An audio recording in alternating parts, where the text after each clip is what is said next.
আচ্ছা, আজকের লেকচারে আমরা অ্যাটমিক স্ট্রাকচার পড়ব। অ্যাটমিক স্ট্রাকচারের যে হুনের মাল্টিপ্লিসিটি সূত্রটা দেখব আজকে। হুনের মাল্টিপ্লিসিটি সূত্র কি বলছে যে সমশক্তি সম্পন্ন কক্ষগুলিতে প্রথমে একটি একটি করে ইলেকট্রন পূর্তি হবে, অর্থাৎ অযুগ্মভাবে ইলেকট্রনগুলো কক্ষগুলি অধিকার করবে এবং এই কক্ষগুলি এককভাবে ভর্তি হওয়ার পর ইলেকট্রনগুলো আবার জোড়বদ্ধ অবস্থায় থাকবে। ঠিক আছে, এই অবস্থায় দুটি ইলেকট্রনের আবর্তন বিপরীতমুখী হবে যখন জোড়বদ্ধ অবস্থায় থাকবে। যেমন জিনিসটা যদি আমরা দেখি তাহলে এরকম হবে। বলা হলো কি, এই সূত্রতে বলা হচ্ছে, যেমন আমরা আগে একটু ধারণাগুলো নিয়ে নিই। যেমন এস অরবাইট এস উপকক্ষে একটাই কক্ষক থাকে, ঠিক আছে। আবার পি উপকক্ষে সর্বমোট 3টি কক্ষক থাকে। এই পুরোটাকে বলা হচ্ছে উপকক্ষ।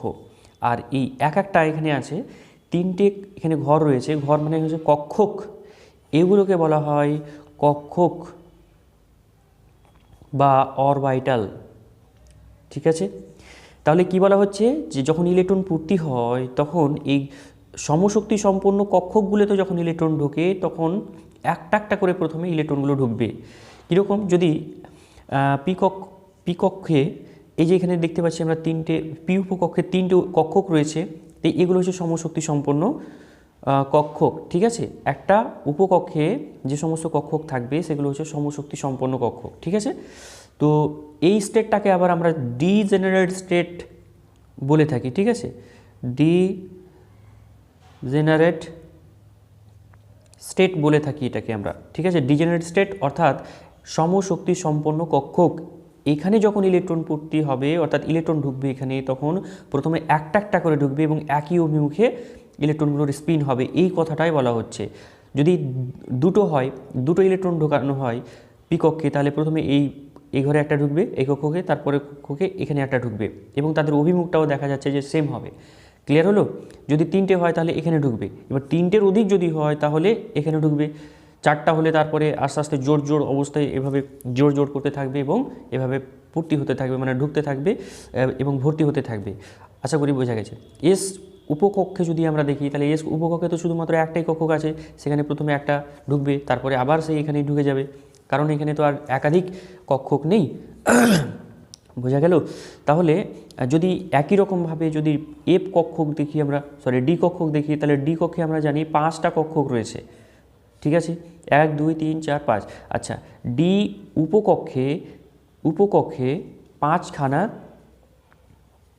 পাঁচখানা কি রয়েছে, কক্ষক রয়েছে।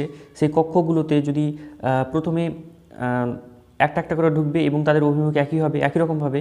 ঠিক আছে, আগের মতো করে দেখো, যদি 4খানা ইলেকট্রন থাকে তাহলে একটা একটা করে ঢুকে যাবে, যদি 5খানা থাকে তাহলে একটা একটা করে 5খানা ঘর দখল করবে, যদি 6খানা হয় তাহলে প্রথমে 5খানা দখল করে নেবে, তারপরে একটা জোড় বাঁধবে এরকমভাবে। যদি 3খানা হয় তাহলে একটা একটা করে 3টে ঘরে যাবে, জোড় হবে না, প্রথমে বিপরীত অভিমুখেও হবে না। ঠিক আছে, আর যখন বিপরীত অভিমুখে হবে জোড়বদ্ধ হবে তখন আবার বিপরীত অভিমুখে হবে। যখন একটা কক্ষকে 2টো ইলেকট্রন ঢুকবে তখন তাদের স্পিনটা অন্য রকম হবে, একটা যদি ক্লকওয়াইজ হয় আর একটা হবে অ্যান্টি ক্লকওয়াইজ। যেমন আমরা জানি যে ইলেকট্রন, এর আগেই তোমরা আগের লেকচারে ঐশী ম্যামের লেকচারে শুনেছো হয়তো। ঠিক আছে, যে ইলেকট্রনগুলো নিজের একটা অ্যাক্সিস বরাবর কি করে, এটা যদি ইলেকট্রন হয় তো একটা অ্যাক্সিস বরাবর ইলেকট্রনগুলো রোটেট করে। যেমন হচ্ছে পৃথিবীর আহ্নিক গতি বার্ষিক গতির সঙ্গে আহ্নিক গতি আছে, অর্থাৎ নিজের অক্ষের উপর পৃথিবী ঘোরে, তেমনই ইলেকট্রনগুলো আবার নিজের অ্যাক্সিস বরাবর স্পিন করতে থাকে, অর্থাৎ রোটেশন করতে থাকে। এটাকে বলা হচ্ছে রোটেশনাল স্পিন। ইলেকট্রনের স্পিন বলা হয় এটাকে। ঠিক আছে, ইলেকট্রন হয় এদিকে স্পিন করতে পারে আর না হলে অপোজিট দিকেও স্পিন করতে পারে। তো দেখা গেল যে স্পিন এভাবে করছে। ঠিক আছে, এটা যদি ক্লকওয়াইজ, এটা অ্যান্টি ক্লকওয়াইজ, তাহলে দুটো স্পিন আলাদা আলাদা। তো যখন ইলেকট্রনগুলো একটা নির্দিষ্ট উপকক্ষে ঢুকবে, কক্ষগুলো অধিকার করবে একই শক্তি সম্পন্ন, তখন একটা একটা করে ঢুকবে এবং তাদের স্পিনগুলো একই দিকে হবে। বোঝা গেল? এবং যখন আবার পেয়ার আপ হবে অর্থাৎ জোড়বদ্ধ অবস্থায় চলে আসবে, তখন কি করবে না, তখন একই কক্ষকে যে দুটো ইলেকট্রন থাকবে তাদের স্পিনটা কিন্তু অপোজিট হবে, একটা ক্লকওয়াইজ হলে আর একটা অ্যান্টি ক্লকওয়াইজ হবে। আশা করি এটা ক্লিয়ার হয়েছে। ঠিক আছে, তো তো এটা কেন হয়, ইলেকট্রন যখন ভর্তি হয় এভাবে মানে ইলেকট্রন ঢুকতে থাকে তখন এটা কেন হয় যে প্রথমে একটা একটা করে ইলেকট্রন ঢুকবে? এটাকে আমরা তিনভাবে ব্যাখ্যা করতে পারি, তবে আমি দুটো ভাগে মানে দুটো পথে আমি ব্যাখ্যা মানে করব এখন। সেটা হচ্ছে কি, প্রথমত যদি একটা দিয়ে উদাহরণ দেখায়, যদি এখানে একটা ইলেকট্রন ঢুকলো আর এখানে একটা ইলেকট্রন ঢুকলো, যদি এরকম হয় তাহলে কি হবে? আর যদি এরকম হতো যে মানে তোমার হচ্ছে প্রথম প্রথম কক্ষপথ মানে কক্ষক যেটা আছে, মানে এটা তো ডি কক্ষে রেখেছি আর একটা ডি কক্ষে রাখছি, তাহলে দুটো কম্পেয়ার করলে বোঝা যাবে 1 2 3 4, তাহলে 5টা কক্ষ হলো। তো এরকম যদি হয়, এরকম একটা অ্যারেঞ্জমেন্ট হতে পারে, যদি ডিতে যদি ডি উপকক্ষে দুটি ইলেকট্রন ঢোকে তাহলে হয় অ্যারেঞ্জমেন্ট এরকম হবে। আর যদি জোড়বদ্ধ হয়ে যায়, প্রথমে এরকম যদি হতো তাহলে একই ঘরে প্রথমে দুটো ঢুকে গেল, তারপরে যদি দুটো আসে তাহলে পরে ঢুকবে, এরকম করে যদি হতো তাহলে কি হতো সেটা এখন দেখা যাক।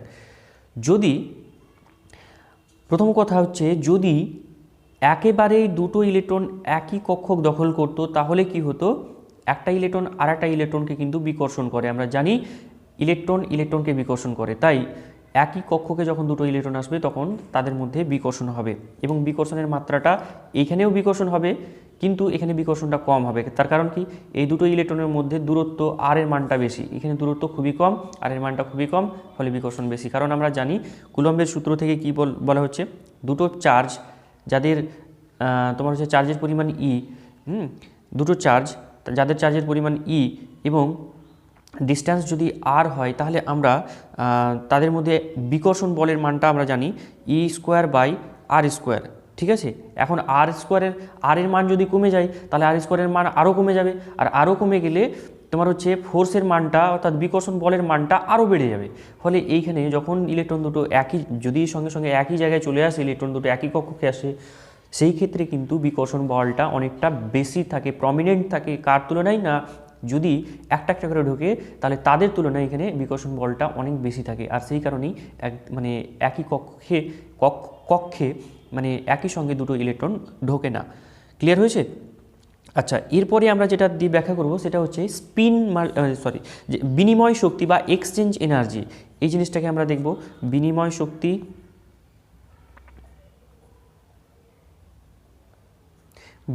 শক্তি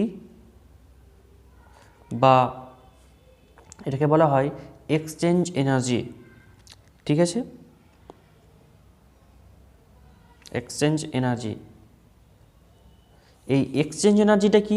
এক্সচেঞ্জ এনার্জি তোমার হচ্ছে যে অ্যারেঞ্জমেন্টের জন্য এক্সচেঞ্জ এনার্জি যত বেশি হবে, যে অ্যারেঞ্জমেন্টের জন্য এক্সচেঞ্জ এনার্জির মান যত বেশি হবে সেই সিস্টেম তত সুস্থিত হবে। এই কথাটা মাথায় রাখতে হবে আমাদেরকে। আবার বলছি, বিনিময় এনার্জি বা এক্সচেঞ্জ এনার্জি যে সিস্টেমের জন্য যত বেশি হবে সেই সিস্টেম তত বেশি সুস্থিত হবে। এবার দেখে নিই যে এক্সচেঞ্জ এনার্জিটা কি। দেখো, এক্সচেঞ্জ এনার্জিটা এরকম যে ইলেকট্রনগুলো যখন কক্ষকে অবস্থান করে, ধরো দুটো ইলেকট্রন এখানে সিঙ্গেল ইলেকট্রন এভাবে অবস্থান করছে, 3টে ইলেকট্রন ধরলাম আমি। ঠিক আছে, এখানে 3টে সিঙ্গেল ইলেকট্রন রয়েছে। তো এরা কি করে, একই কক্ষকে অবস্থান করে না, তারা এক্সচেঞ্জ করে। মানে এটা এখানে গেল আর এটা এখানে এলো, তারপরে এটা হতে পারে এইটা এখানে গেল, আবার এটা এখানে এলো, এক্সচেঞ্জ করে নিল। এটাও হতে পারে, আবার যেমন এটা হচ্ছে দুভাবে করা হলো, মানে দুটো পসিবিলিটি হলো। আবার এটাও হতে পারে, এইটা এখানে গেল, এদের নিজেদের মধ্যে জায়গা চেঞ্জ করলো। তাহলে পসিবিলিটি হচ্ছে 3 প্রকারের। ঠিক আছে, যদি দুটো ইলেকট্রন থাকে, জাস্ট দুটো ইলেকট্রন থাকে, তাহলে এখানে একটা দুটো যদি মানে তোমার হচ্ছে সিঙ্গেল ইলেকট্রন থাকে, তাহলে যেটা হবে এক্সচেঞ্জ এনার্জি, দেখো প্রবাবিলিটি কত, একটাই, এদের মধ্যে একটাই চেঞ্জ হতে পারে, মানে এক্সচেঞ্জ হতে পারে। এই ইলেকট্রন দুটো একবারই চেঞ্জ করতে পারে তাদের নিজেদের মধ্যে জায়গা। এরকম নিজেদের মধ্যে যত জায়গা চেঞ্জ করতে পারবে তাদের এক্সচেঞ্জ এনার্জি তত বৃদ্ধি পাবে। তাহলে এই ক্ষেত্রে তোমার হচ্ছে পসিবিলিটিটা হচ্ছে 1। নাম্বার অফ ইলেকট্রন যদি আমি বলি, এখানে n=3 আর এখানে n=2, আর n মানে হলো n সমান কি, অযুগ্ম। n সমান লিখব যে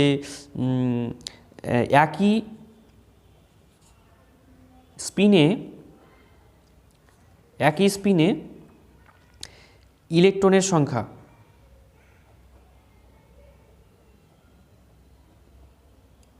আচ্ছা দেখো, এটা কি মানেটা কি, দেখো এখানে 3টে ইলেকট্রন আছে, তিনটে ইলেকট্রন কিন্তু একই মানে তোমার হচ্ছে অভিমুখে স্পিন করছে, তার জন্য এখানে এন এর মান 3। ওই বলা হয়েছে এখানে একই স্পিনে ইলেকট্রনের সংখ্যা, একই স্পিনে যতগুলো ইলেকট্রন থাকবে তাদের সংখ্যা। তো এখানে 3 যদি হয় তাহলে প্রবাবিলিটি কত হচ্ছে? প্রবাবিলিটি হচ্ছে 3। ইলেকট্রন সংখ্যা যখন 3 থাকবে যারা একই স্পিনে ঘুরছে, তখন প্রবাবিলিটি হচ্ছে তাদের মধ্যে এক্সচেঞ্জ করার প্রবাবিলিটি হচ্ছে 3। আবার যদি দুটো ইলেকট্রন থাকে একই অভিমুখে তাহলে তাদের প্রবাবিলিটি এক্সচেঞ্জ করার প্রবাবিলিটি হচ্ছে 1। এবার যদি আমি 4 করে দিই, ঠিক আছে, 4 করে দিই, 1 2 3 4, তাহলে 4 করে দিলে দেখো কি হবে, 4 করে দিলে হবে কি যে এখান থেকে একবার, এখান থেকে একবার, এখান থেকে একবার, তাহলে 3 বার হলো। তারপর এটা এখান থেকে একবার, এখান থেকে একবার, 5 বার হলো। তারপর এটা এখান থেকে একবার, 6 বার হয়ে গেল। তাহলে এখানে টোটাল 6 বার হচ্ছে, ঠিক আছে, 6টা পসিবিলিটি আছে, 6 বার চেঞ্জ হওয়ার পসিবিলিটি আছে। অর্থাৎ এখানে ইনের মান আবার কত? 4। ইনের মান 4টা অযুগ্ম ইলেকট্রন আছে এবং একই স্পিনে, তাহলে এনের মান 4 হলে probability 6।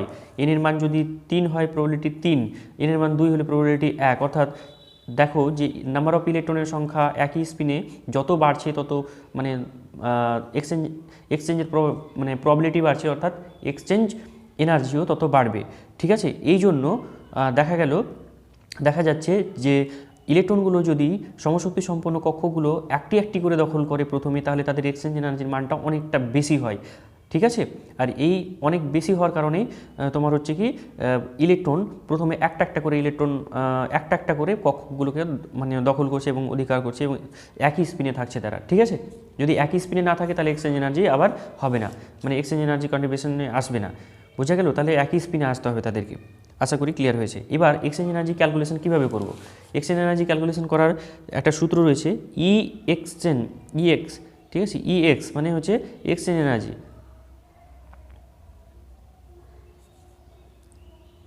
Exchange energy EX is equal to N into N minus 1 divided by 2 into কে।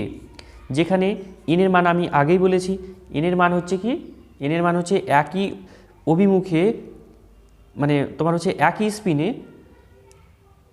স্পিনে ইলেকট্রনের সংখ্যা, যতগুলো ইলেকট্রন একই অভিমুখে থাকবে তাদের সংখ্যা। আর এখানে কে হলো একটি ধ্রুবক, ঠিক আছে। এই সূত্র দিয়ে আমরা এক্সচেঞ্জ এনার্জির মানটাকে কিন্তু ক্যালকুলেশন করতে পারবো, ঠিক আছে। তোমাকে যদি বলা হয় D5 সিস্টেমের ক্ষেত্রে এক্সচেঞ্জ এনার্জির মান কত হবে, 1 2 3 4, তাহলে দেখো প্রথমে একটা করে ইলেকট্রন ঢুকে যাবে, ঠিক আছে। এটা হচ্ছে ডি উপকক্ষের ক্ষেত্রে 5টা ইলেকট্রন যদি এখানে ঢুকে যায়, তাহলে যে এক্সচেঞ্জ এনার্জির মানটা পাবো সেটা কত হচ্ছে দেখো তো।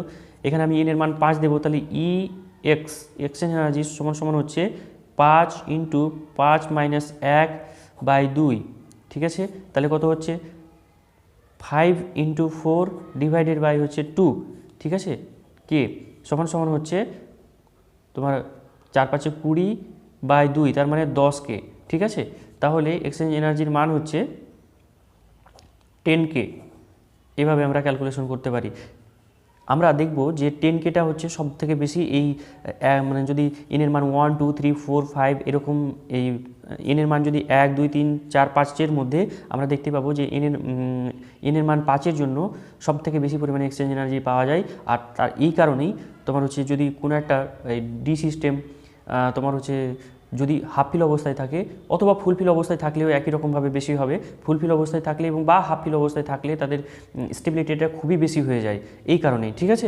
কারণ এক্সচেঞ্জ এনার্জি তখন সব থেকে বেশি হয়। আমরা এর আগেও শুনেছি বা হয়তো যে কোনো একটি উপকক্ষকে যদি অর্ধপূর্ণ অথবা পরিপূর্ণ অবস্থায় থাকে তাহলে তার এক্সচেঞ্জ এনার্জির মানটা অনেকটা বেশি হয়, ঠিক আছে।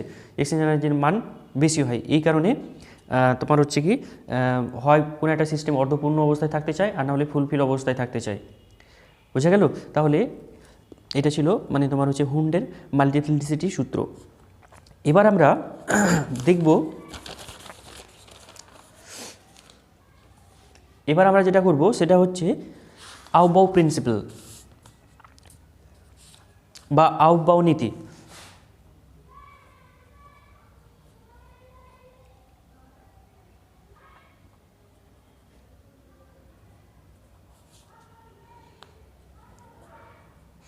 আউবাউ নীতি, ঠিক আছে। আউবাউ নীতিটা কি? আহ্বাও নীতি হচ্ছে যে কোনো একটি পরমাণুর মানে বিভিন্ন উপকক্ষপথ বা কক্ষকগুলো কীভাবে ইলেকট্রনের ক্রমান্বয়ে সজ্জিত হবে। মানে একটা পরমাণুর মধ্যে যদি দেখি প্রচুর মানে অনেক কক্ষপথ আছে, কক্ষপথের মধ্যে উপকক্ষপথ আছে, উপকক্ষপথের মধ্যে কক্ষকগুলো রয়েছে।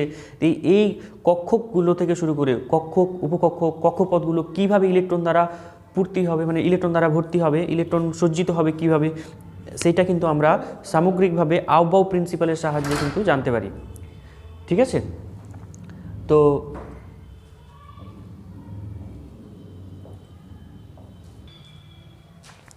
আচ্ছা, আউবাউ নীতি থেকে আমরা এটা জানতে পারি যে কোনো একটা, যেটা বলা হলো যে কোনো একটা পরমাণুতে যে কক্ষক, উপকক্ষক এবং কক্ষগুলো আছে তারা ইলেকট্রন দ্বারা কিভাবে পূর্ণ হবে। ঠিক আছে, এটা ডিটেলসে আমরা এই নীতি থেকে জানতে পারবো। এই নীতিতে বলা হচ্ছে যে ইলেকট্রনগুলি প্রথমে সর্বনিম্ন শক্তি স্তরে প্রবেশ করবে এবং এই শক্তি স্তর ইলেকট্রন দ্বারা পূর্ণ হওয়ার পর ইলেকট্রনগুলি শক্তির ক্রমানুযায়ী উচ্চ শক্তি স্তরে প্রবেশ করবে। ঠিক আছে, অর্থাৎ প্রথমে লো এনার্জি স্টেটগুলো প্রথমে পূর্ণ হবে, তারপরে কি হবে, লো এনার্জি দ্বারা মানে লো এনার্জেটিক যে কক্ষকগুলো বা উপকক্ষগুলো সব প্রথমে পূর্ণ হবে, তারপরে হায়ার এনার্জি স্টেটগুলো পূর্ণ হবে। তো এভাবে দেখব আমরা যে কিভাবে এটা হয়ে থাকে। এইটা আমরা যদি এই নীতি মানে আউবাউ নীতির মূল কথা হচ্ছে যে প্রথমে আগে দুটো যে নীতি বলা হলো, হুন্ডের মাল্টিপ্লিসিটি সূত্র, ঠিক আছে, আর একটা বলা হয়েছিল তোমার হুন্ডের মাল্টিপ্লিসিটি সূত্র, এবং এর আগে বলা হয়েছে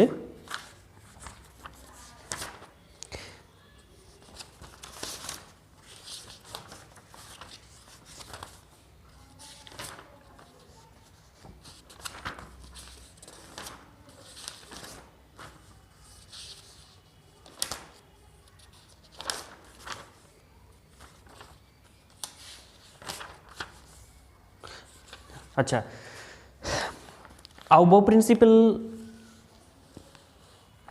বলছে যে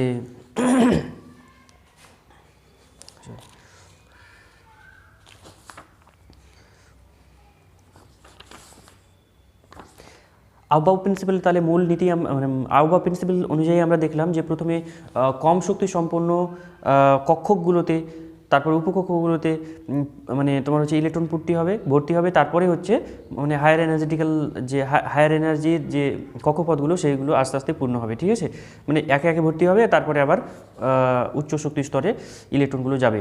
তো আউবাউ প্রিন্সিপাল অনুযায়ী তোমার আগের দুটো সূত্র মানতে হবে যদি ইলেকট্রন পূর্তির ক্ষেত্রে, অর্থাৎ পাউলির অপবর্জন নীতি মানতে হবে, তারপরে হুন্ডের মাল্টিপ্লিসিটি সূত্র মানতে হবে। তারপরেও এই যে বলা হলো যে কক্ষকগুলো কোন উপকক্ষকগুলো প্রথমে পূর্ণ হবে, তারপরে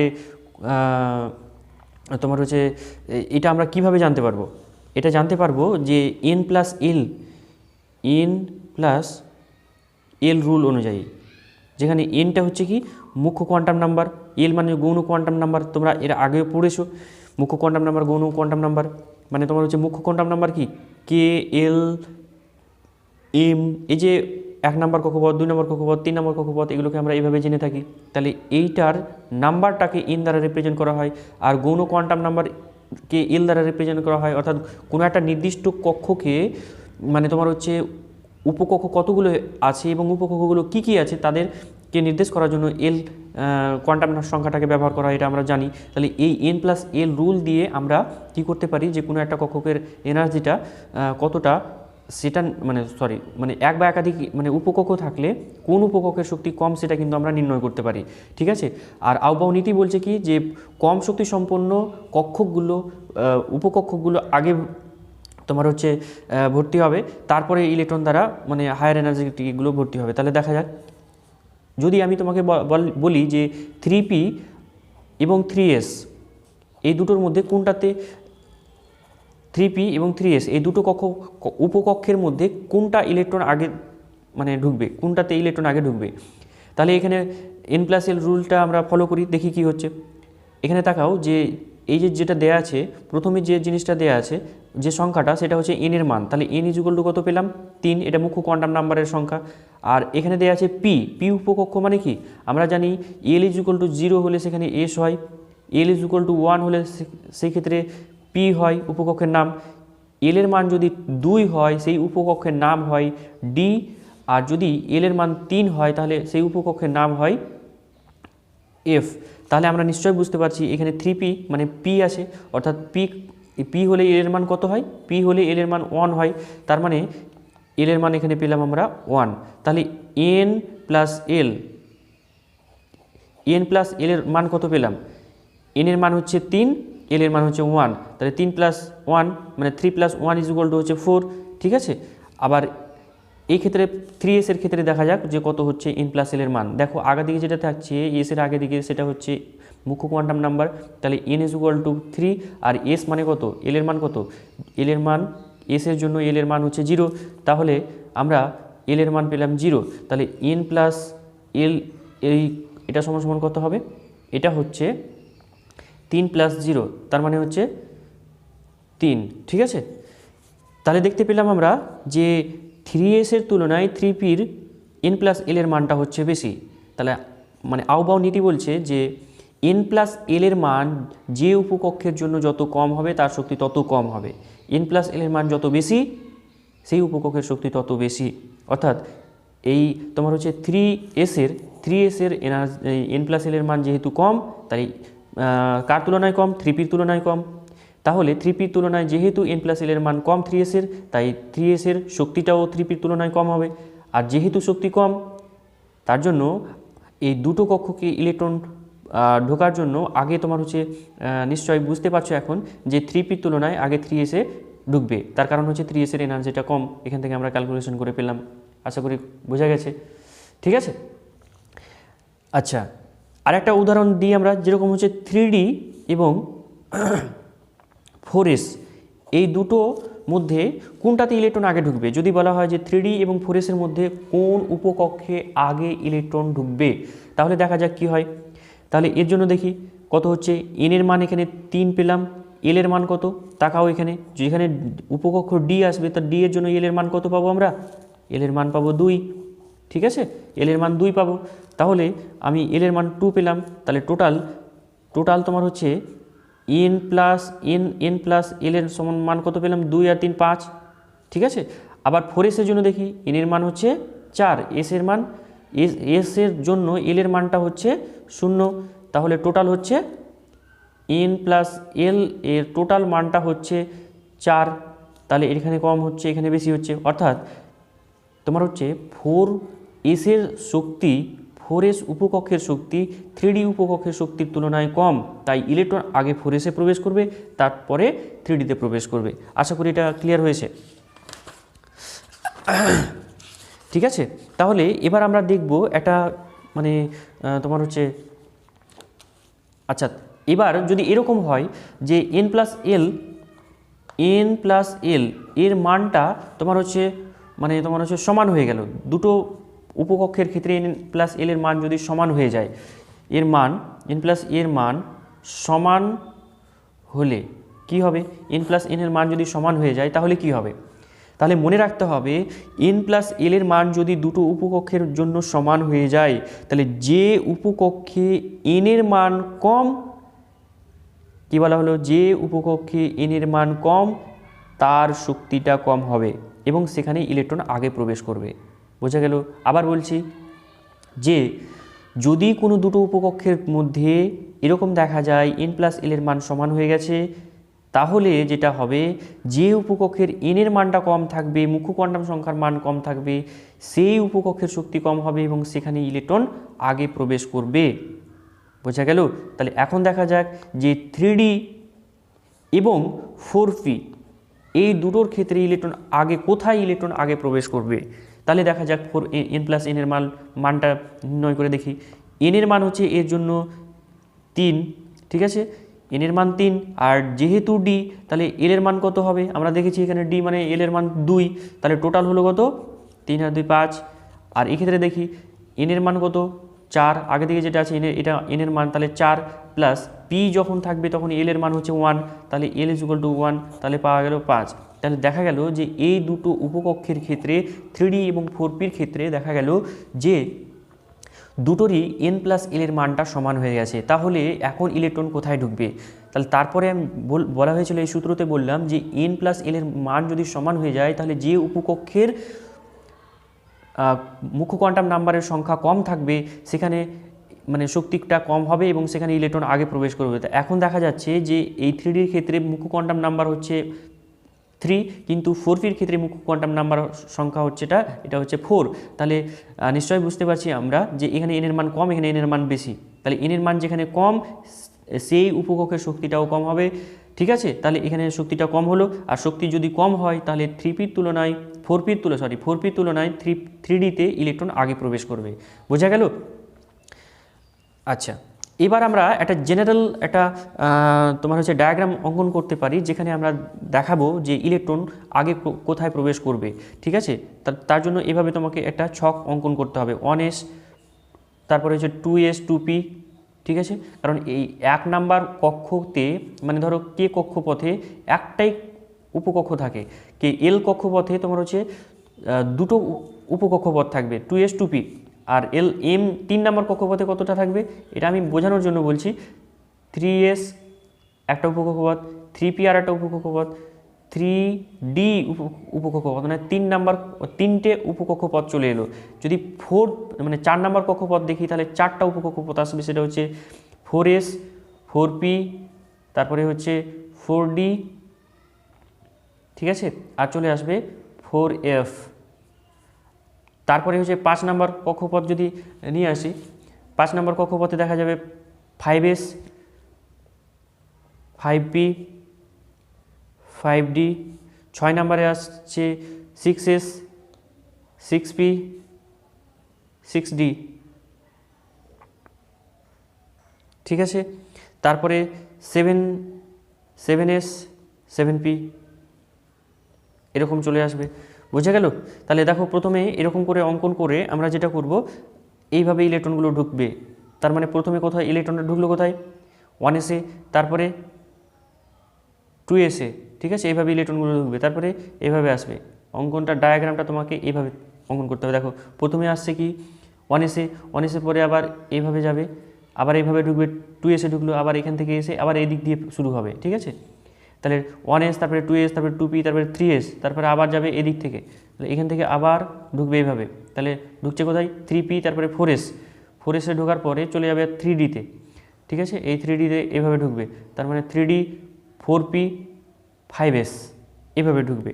ক্লিয়ার হয়েছে? 3d 4p 5s, তারপরে আবার এভাবে ঢুকবে, এখান থেকে আসবে 4f, ঠিক আছে, 4f তারপরে 5p তারপরে 6s, এইভাবে চলে আসবে ইলেকট্রনগুলো, ঠিক আছে। তোমরা ডায়াগ্রামটা দেখে নিও বইয়ে, আমি আবার তোমার হচ্ছে একটা নোট দিয়ে দেবো তোমাদেরকে, অথবা বইটা আমি তোমাদেরকে দিয়ে দেবো, সেখান থেকে তোমরা ডায়াগ্রামটা দেখতে পারো। তাহলে যে ক্রমটা পাবো সেই ক্রমটা হচ্ছে এরকম।